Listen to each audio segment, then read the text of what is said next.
மகர ராசிக்காரர்களே, இந்த வீடியோ உங்களுக்கே தற்செயலாக வந்ததுன்னு நினைக்காதீங்க. இப்போ நீங்கள் இந்த மகர ராசி பலன்கள் பார்க்குறீங்கன்னா அதுக்கு பின்னால் ஒரு காரணம் இருக்குது. சமீப காலமாக மனசில் ஏதோ ஒரு குழப்பம் அல்லது எப்போ நல்ல மாற்றம் வரும்னு ஒரு கேள்வி இருந்தால் அந்த கேள்விக்கான பதிலை தேடி தான் இப்போ நீங்கள் இங்கே வந்திருக்கீங்க. மகர ராசிக்காரர்கள் சாதாரணமானவர்கள் அல்ல. துணிச்சலும் வேகமும் உங்களோட இயல்பு. ஆனால் அந்த வேகத்துக்கான சரியான வழிகாட்டுதல் கிடைக்கிறப்போ வாழ்க்கையே மாறும். இந்த உலகத்தில் நம்ம எத்தனை முயற்சி செய்தாலும் எந்த ஒரு நல்ல காரியத்தை ஆரம்பித்தாலும் நம்மை காத்து வழி நடத்துகிற ஒரு சக்தி இருக்குன்னு நம்புறீங்களா? அதுதான் நம்மளுடைய குலதெய்வம். மகர ராசிக்காரர்களின் வாழ்க்கையில் பல தடவை தெரியாமலே தடைகள் உடைந்திருக்கலாம். கடைசி நிமிஷத்தில் வழி திறந்திருக்கலாம். அதற்கு பின்னால் குலதெய்வ அருளே காரணம். இந்த மகர ராசி பலன்கள் உங்களுக்கு பலன் தரணும்னு நினச்சா இந்த கணமே ஒரு சின்ன விஷயம் செய்யுங்க. கமெண்ட்ஸில் உங்கள் குலதெய்வத்துடைய பெயரை எழுதுங்க. தெரியலனா எனக்கு ஏன் குலதெய்வம் தெரியாதுன்னு எழுதினாலும் போதுங்க. மனசார எழுதுங்க. அந்த நம்பிக்கை தான் இந்த வீடியோவின் சக்தி. உங்கள் குலதெய்வத்தை மனசில் நினச்சிட்டு இன்றைய மகர ராசி பலன்களுக்குள்ள நுழையலாம் வாங்க. மகர ராசி நேயர்களே, வரக்கூடிய நாட்கள் எப்படி இருக்க போகிறது என்று தெரியுமா? இந்த நாட்களில் உங்கள் வீட்டு வாசலில் மகிழ்ச்சி, பணம் மற்றும் புதிய வாய்ப்புகளின் திருவிழாவே நடக்கப் போகுதுங்க. இனி வாய்ப்புகளும் சாதனைகளும் உங்களை தேடி ஓடி வரும். ஆனால் சிரிக்கும் முகங்கள் எல்லாம் சொந்த முகங்கள் அல்ல என்பதை நினைவில் கொள்ளுங்கள். இன்றைய வீடியோ கிரகங்களின் நிலையை அடிப்படையாக கொண்டு உருவாக்கப்பட்டுள்ளது. 5 பெரிய கிரகங்கள் தங்கள் ராசியை மேற்கொள்ளப் போகின்றன. இதனால் உங்கள் வாழ்க்கையில் 7 பெரிய பயங்கரமான சம்பவங்கள் நடக்கப் போகின்றன. இந்த வீடியோவை நீங்கள் முழுமையாக பார்க்க வேண்டும். இல்லையெனில் உங்களில் ஒரு சிறிய தவறு எல்லாவற்றிலையும் கெடுத்து விட்டுறலாம். இந்த வீடியோவின் இறுதியில் ஒரு அற்புதமான பரிகாரமும் கூறப்பட்டுள்ளது. இது கிரகங்களின் தீய விளைவுகளை முழுமையாக அழித்துவிடும். அதன் பிறகு உங்களுக்கு மகிழ்ச்சியின் வண்ணங்களால் மட்டுமே நிரம்பும். நமது கனவுகளை நனவாக்கப் போகிறது. எப்போதுமே ஒரு புதிய காலகட்டம் தொடங்கும் போது மனதில் ஒருவித கவலை இருக்கும். இனி என்ன நடக்குமோ என்ற எண்ணமும் நிச்சயம் ஏதேனும் சாதித்து காட்டுவோம் என்ற நம்பிக்கையும் இருக்கும். உங்கள் நம்பிக்கை பழிக்குமோ அல்லது அதே போராட்டங்கள் தொடருமா? இன்றைய வீடியோவில் ஒவ்வொன்றாக விரிவாக பேசப் போகிறோம். இந்த வீடியோ உங்களுக்கு கிடைத்திருக்கிறது என்றால் இன்று உங்கள் வாழ்க்கையில் ஒரு புதிய திருப்பம் வரப்போகிறது என்று புரிந்து கொள்ளுங்கள். உங்கள் வாழ்க்கைக்கு ஒரு புதிய திசை கிடைக்கப் போகிறது. இந்த வீடியோவை இறுதி வரை பார்ப்பவர்களின் நாட்கள் இனி சீராக போகிறது. அவர்களுக்கு சரியான நேரத்தில் நல்ல வழிகாட்டுதல் கிடைக்கும். ஏனெனில் நற்செய்தியாக வரவிருக்கும் 3 அற்புதமான நிகழ்வுகளை பற்றி வீடியோவில் அடுத்து கூறுவோம். அதே சமயம் இனி வரக்கூடிய நாட்களில் இந்த 3 தவறுகளிலிருந்து நீங்கள் தப்பித்திருக்க வேண்டும். அதனால் ஆபத்து வருவதற்கு முன்பே அழித்துவிடும். உங்களுக்கு பண நஷ்டமோ உறவுகளில் விரிசலோ உடல்நல குறைவோ ஏற்படாது என்பதையும் கூறுவோம். நீங்கள் என்னென்ன விஷயங்களில் கவனமாக இருக்க வேண்டும், எதை செய்ய வேண்டும், எதை செய்யக்கூடாது என்று அனைத்து தகவல்களையும் இந்த வீடியோவில் தெரிந்து கொள்ளலாம். இந்த வீடியோவை நீங்கள் இறுதி வரை பார்த்தால் அனைத்து கவலைகளும் முடிவுக்கு வரும். ஆனால் பாதியிலேயே விட்டுவிட்டாலோ அல்லது வீடியோவை அலட்சியப்படுத்தினாலோ பிறகு மிகவும் வருத்தப்படுவீர்கள். எனக்கு ஒரு பெரிய வாய்ப்பு கிடைத்தது, நல்ல தகவல்கள் கிடைக்கவிருந்தன, ஆனால் நான் அந்த வாய்ப்பை பயன்படுத்தி கொள்ளவில்லை என்று நினைப்பீர்கள். நீங்கள் உங்கள் ஜாதகத்தை கணிக்க விரும்பினால், உங்கள் ஜாதகத்தை ஆழமாகவும் துல்லியமாகவும் ஆய்வு செய்ய விரும்பினால், உங்கள் அனைத்து பிரச்சனைகளுக்கும் எளிதில் தீர்வு காண விரும்பினால், திரையில் கொடுக்கப்பட்டுள்ள இந்த கமெண்ட் பாக்ஸில் நீங்கள் கமெண்ட் செய்யலாம். ஏனெனில் உங்கள் ராசி குறித்த பல முக்கிய வீடியோக்கள் இந்த சேனலில் வரவிருக்கின்றன. மகர ராசி நேர்களே, முதலாவது மற்றும் பெரிய நிகழ்வை கூறுவதற்கு முன் கிரகங்களின் நிலையை பார்ப்போம். முதலாவதாக குரு பகவான் கடக ராசிக்கு வரப்போறாருங்க. இது முழுமையாக 12 ஆண்டுகளுக்கு பிறகு நடக்கும் ஒரு அரிய நிகழ்வாகும். கவனமாக கேளுங்கள். குரு பகவான் உங்கள் 7ஆம் வீட்டிற்குள் நுழைகிறார். 12 ஆண்டுகளுக்கு பிறகு குரு கடக ராசிக்கு வருவதால் இயற்கையாகவே இது உங்கள் வியாபார மற்றும் திருமண வாழ்க்கையில் முழுமையான தாக்கத்தை ஏற்படுத்தும். ஆனால் அந்த தாக்கம் என்னவாக இருக்கும் என்பதை பற்றி வீடியோவில் அடுத்து கூறுவோம். 2வது கிரக மாற்றம் என்னன்னு பார்த்தீங்கன்னா, சுக்கிரனும் கடகராசிக்கு அதாவது உங்களின் 7ஆம் வீட்டிற்கு செல்வார். அதே மாதிரி ஜூன் 15ஆம் தேதி பார்த்தீங்கன்னா சூரியன் மிதுன ராசிக்கு போகிறாருங்க. இப்போது உங்கள் 5ஆம் வீட்டில் உள்ள சூரியன் 6ஆம் வீடான எதிரிகள், நோய் மற்றும் கடன் வீட்டிற்கு செல்வார். இங்கிருந்து என்ன நேர்மறையான சிக்னல் கிடைக்கப் போகிறது என்பதை பற்றியும் விவாதிப்போம். அடுத்து கிரக மாற்றம் ஜூன் 21ஆம் தேதி நடக்கும். அன்று கிரகங்களின் தளபதியான செவ்வாய் ரிஷப ராசிக்கு செல்வார். தற்போது உங்களின் 4ஆம் வீட்டில் உள்ள செவ்வாய் 5ஆம் வீட்டிற்கு செல்வார். இறுதி கிரக மாற்றமாக ஜூன் 22ஆம் தேதி பார்த்தீங்கன்னா புதன் பகவானும் கடக ராசிக்கு போகிறார். பாருங்க. அதாவது 3 கிரகங்கள் ஆரம்பம் முதல் இறுதி வரை உங்களின் 7ஆம் வீட்டில் இருக்க போகின்றன. இது உங்களுக்கு ஒரு பெரிய வரப்பிரசாதமாக அமைய போகிறது. முதல் பெரிய நிகழ்வை கூறப்போகிறோம், கவனமாக கேளுங்கள். நீங்கள் நீண்ட நாட்களாக புதிய வியாபாரம் தொடங்க நினைத்திருந்தால் அல்லது புதிய கூட்டாண்மை வைக்க நினைத்திருந்தால் இப்போது அதற்கான வாய்ப்புகள் வரப்போகிறது. உங்கள் வியாபார முன்னேற்றம் அடையும், புதிய ஒப்பந்தங்கள் கையெழுத்தாகும். இவை அனைத்தும் 7ஆம் வீட்டிலிருந்து சாத்தியமாகும். குரு இங்கு வந்தவுடன் காரியங்கள் கைகூட தொடங்கும். உங்களுடன் இணைந்து தொழில் செய்யக்கூடிய ஒரு நல்ல கூட்டாளி உங்களுக்கு கிடைக்கலாம். நீங்கள் சுயமாக தொழில் செய்பவராக இருந்தால் அதையும் பெரிய உயரங்களுக்கு கொண்டு செல்வீர்கள். வரக்கூடிய நாட்கள் ஒரு வரப்பிரசாதத்திற்கு சளைத்ததல்ல. வியாபாரத்தில் உங்கள் முழு உழைப்பையும் கொடுங்கள். ஆபத்துகளை எடுக்க தயங்காதீர்கள். ஏனெனில் 3 கிரகங்கள் உங்களுக்கு ஒன்றன் பின் ஒன்றாக 7ஆம் வீட்டிற்கு வரும்போது தங்கள் கைகளில் எடுத்துக்கொள்ளும். இங்கே குரு, சுக்கிரன் மற்றும் புதன் இணைந்து உங்களுக்கு வியாபாரத்தில் பெரிய லாபத்தை கொடுப்பார்கள். 7ஆம் வீடு திருமண வாழ்க்கை குறிக்கும் வீடு என்பதால் திருமணம் ஆகாதவர்களுக்கு இது ஒரு மிகச்சிறந்த காலம். அவர்கள் வாழ்க்கையில் ஒருவரின் வருகை இருக்கலாம். திருமண யோகங்களும் இந்த 3 கிரகங்களின் சேர்க்கையால் உருவாகும். திருமண வாழ்வில் மிகுந்த இனிமையை கொண்டு வரும். நீண்ட காலமாக உங்கள் குடும்ப வாழ்க்கையில் குழப்பங்கள் நீடித்து பிரச்சனைகள் தீரவே இல்லை என்று நீங்கள் நினைத்திருந்தால் இப்பொழுது குறிப்பாக 12 ஆண்டுகளுக்கு பிறகு குரு கடகராசிக்கு வரும்போது 100% திருமண வாழ்க்கையில் நேர்மறையான மாற்றங்களை காண்பீர்கள். பிரச்சனைகள் சுமூகமாக தீரும். தடம் புரண்ட வண்டி மீண்டும் தண்டவாளத்தில் ஏறும். உங்கள் உறவு மிகவும் அழகாக மாறும், இனிமையாக மாறும். வாழ்க்கையும் மகிழ்ச்சியால் நிறையும். 2வது நிகழ்வை கவனமாக கேளுங்கள். கிரகங்களின் ராஜா மிதுன ராசிக்கு செல்லும் போது ஒரு பெரிய சம்பவம் நடக்கும். சூரியன் உங்களின் 6ஆம் வீட்டிற்கு வரும்போது அங்கே ஒரு வித்தியாசமான சூழல் உருவாகும். ஒரு தனித்துவமான காட்சியை காண முடியும். ஏனெனில் சூரியன் இங்கே உச்ச நிலையில் இருப்பார்.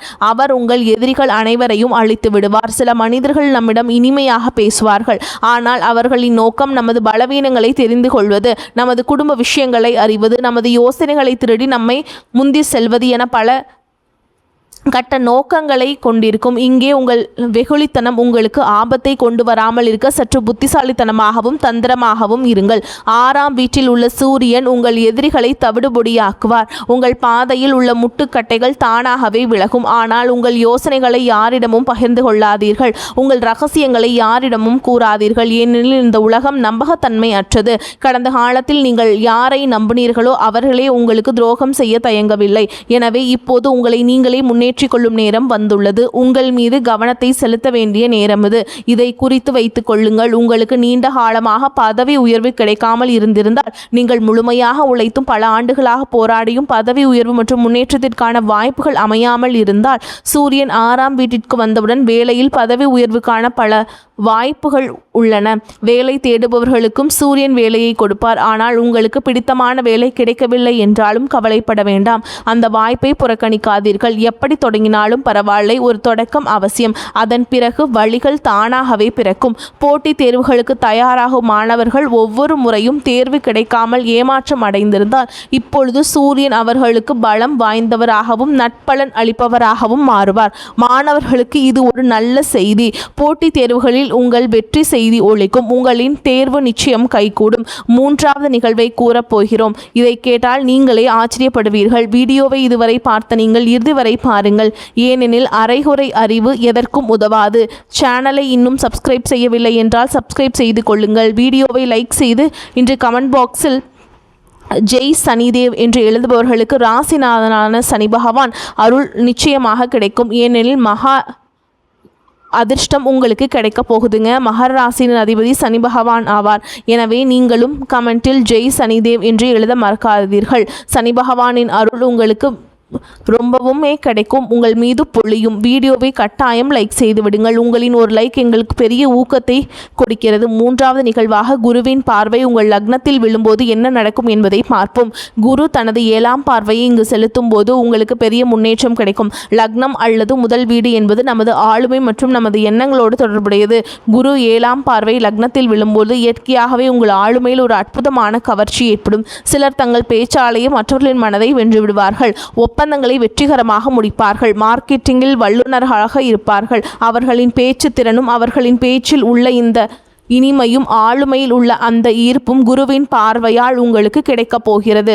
உங்களுக்கு பல சிறந்த யோசனைகள் தோன்றும். அந்த யோசனைகள் உங்களுக்கு பெரிய லாபத்தை கொடுக்கும். சமூகத்தில் மதிப்பும் மரியாதையும் கிடைக்கும். நீங்கள் நீண்ட காலமாக ஏங்கியிருந்த விஷயங்கள் அதிர்ஷ்டகாரகனான குரு 12 ஆண்டுகளுக்கு பிறகு நிறைவேற்றப் போகிறார்.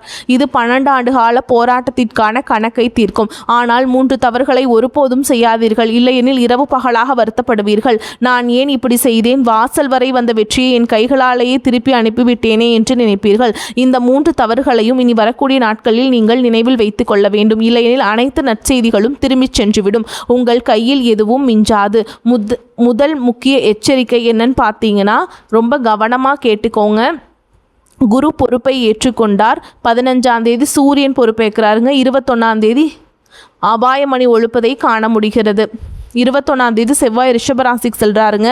செவ்வாய் உங்கள் 5ஆம் வீடான புத்திர மற்றும் அறிவு ஸ்தானத்திற்கு செல்வார். தளபதி செவ்வாய் 5ஆம் வீட்டிற்கு வரும்போது முதலீட்டாளர்கள், பங்குச்சந்தையில் வேலை செய்பவர்கள், கிரிப்டோ கரன்சி போன்ற தொழில்களில் ஈடுபடுபவர்கள் மற்றும் ஆபத்தான வேலைகள் செய்பவர்களுக்கு பெரிய பாதிப்பு ஏற்படலாம். பேராசையால் பெரிய நஷ்டத்தை சந்திக்க நேரிடும். இந்த தவறை ஒருபோதும் செய்யாதீர்கள். குறுக்கு வழியில் பணம் சம்பாதிப்பதை தவிர்க்க வேண்டும். ஏனெனில் செவ்வாய் உங்கள் அறிவு மற்றும் புத்திரஸ்தானத்தில் அமர்ந்திருப்பார். இங்கிருந்துதான் அபாயமணி ஒலிக்கிறது.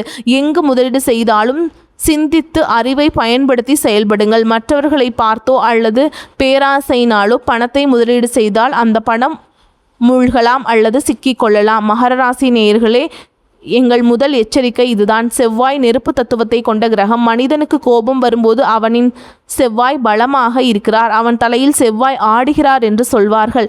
எனவே நீங்கள் என்ன கவனிக்க வேண்டும்? உங்கள் காதல் வாழ்க்கையை கவனிக்க வேண்டும். ஈகோ வரக்கூடாது. கோபமான குணம் வெளிப்படக்கூடாது. இல்லையெனில் அது காதல் வாழ்க்கையில் பிரச்சனைகளை உருவாக்கும். நான் தான் சரி, நீ என்னை ஏன் இப்படி சொன்னாய், நான் தான் பெரியவன், நீ என் முன்னால் எம்மாத்திரம், இது எனக்கு கைவந்த கலை, எனக்கு யாருடைய உதவியும் தேவையில்லை என்பது போன்ற அகங்காரமான வார்த்தைகளை வாயிலிருந்து விடாதீர்கள். இல்லையெனில் செவ்வாய் கோபம் அடைவார். வாசலில் நிற்கும் வெற்றியும் திரும்பி சென்றுவிடும். வீட்டிற்கு வரவிருந்த லக்ஷ்மியும் கோபித்துக் கொள்வார். எனவே ஈகோ, சச்சரவு, விவாதம் போன்றவற்றை அலுவலகத்திலும் வைக்காதீர்கள். திருமண வாழ்க்கையிலும் வைக்காதீர்கள். காதல் வாழ்க்கையிலும் வைக்காதீர்கள். இந்த காலகட்டம் உங்கள் குழந்தைகளின் கல்வி குறித்த கவலைகள் ஏற்படலாம். ஏனெனில் 5ஆம் வீடு குழந்தைகளை குறிக்கும் வீடாகும். அங்கு செவ்வாய் வராருங்க. எனவே அவர்கள் என்ன செய்கிறார்கள், அவர்களின் தினசரி வழக்கம் எப்படி இருக்கிறது என்பதில் முழு கவனம் செலுத்துங்கள். இல்லையெனில் கவலைகள் அதிகரிக்கும். இப்போது 3வது மற்றும் இறுதி எச்சரிக்கையை கூறப்போகிறோம். 7ஆம் வீட்டில் குரு, சுக்கிரன் மற்றும் புதன் ஆகிய 3 கிரகங்கள் இணைந்து வியாபாரம் மற்றும் கூட்டாண்மையில் நல்ல காலத்தை கொண்டு வருவார்கள் என்று நாங்கள் கூறியிருந்தோம். ஆனால் இந்த 3 கிரகங்களும் ஒன்றாக இருக்கும்போது சில குழப்பங்களும் ஏற்படலாம். எனவே யாரையும் கண்மூடித்தனமாக நம்ப வேண்டாம். அவர் பல ஆண்டுகளாக உங்கள் கூட்டாளியாக இருந்தாலும் சரி அல்லது புதிதாக வந்தவராக இருந்தாலும் சரி, கண்மூடித்தனமாக யாரையும் நம்பாதீர்கள். ஏதேனும் ஒப்பந்தத்தில் கையெழுத்திடும் முன் அல்லது காகிதங்களில் கையெழுத்திடும் முன் நன்றாக சிந்தித்து படித்து பார்த்து செய்தால் வியாபாரம் செழிக்கும். கண்மூடித்தனமாக நீங்கள் வைக்கும் நம்பிக்கை உங்களுக்கு துரோகத்தை கொண்டு வரலாம். உங்கள் கண்களையும் உங்கள் தாயாரின் ஆரோக்கியத்தையும் கவனித்துக் கொள்ளுங்கள். வேலை என்று அலைந்து உங்கள் ஓய்வையே மறந்து விடாதீர்கள். குடும்பத்தையும் வாழ்க்கை துணையையும் மறக்காதீர்கள். இல்லையெனில் வேலையும் பாதிக்கப்படும், உறவுகளும் பாதிக்கப்படும். எனவே வேலைக்கும் ஓய்வுக்கும் இடையிலான சரியான சமநிலையே வெற்றிக்கான திறவுகோலாக அமையும். இப்போது 2 பரிகாரங்களை கூறப்போகிறோம். இந்த 2 பரிகாரங்களையும் நீங்கள் செய்தால் செவ்வாயின் எதிர்மறை தாக்கத்தை காண முடியாது.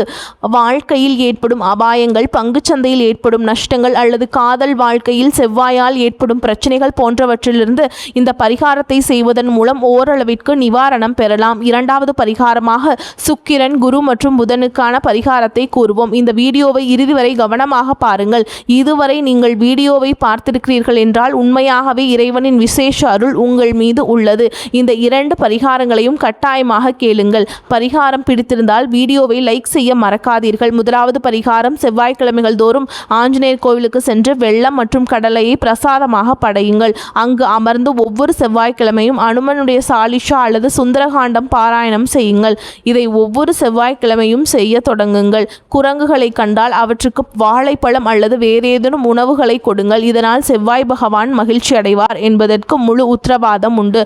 அத்துடன் உங்கள் வாழ்க்கையில் ஏற்படக்கூடிய சிறு சிறு குழப்பங்கள் மற்றும் பிரச்சனைகளை தவிர்க்க ஒரே வீட்டில் உள்ள குரு, சுக்கிரன் மற்றும் புதன் ஆகிய கிரகங்கள் குழப்பத்தை ஏற்படுத்தாமல் இருக்க தினமும் சிவலிங்கத்திற்கு ஒரு சொம்பு நீர் அபிஷேகம் செய்து ஓம் நமசிவாய என்று கூறுங்கள். அனைத்து கிரகங்களின் அருளும் முழுமையாக கிடைக்கும். கிரக நிலைகள் சீராகும் மற்றும் உங்கள் வாழ்க்கையும் சிறப்பாக நடக்கும். மகர ராசி நேயர்களே, இன்றைய வீடியோவில் வரவிருக்கும் சுப மற்றும் அசுப பலனுடன் துல்லியமான பரிகாரங்களையும் கூறினோம். வீடியோ பிடித்திருந்தால் கட்டாயம் லைக் செய்யுங்கள். உங்களின் ஒரு லைக் எங்களுக்கு பெரிய ஊக்கத்தை கொடுக்கிறது. கமெண்டில் உள்ள பிரச்சனைகளை நீங்கள் எழுதலாம். அதற்கான தீர்வை வழங்க நாங்கள் முயற்சி செய்கிறோம். வரக்கூடிய வாய்ப்பில் தவற விட்டாதீங்க. கெட்டியாக பிடிச்சிக்கோங்க. வாழ்த்துக்கள். வாழ்க வளமோடு நலமோடு. நன்றி. வணக்கம்.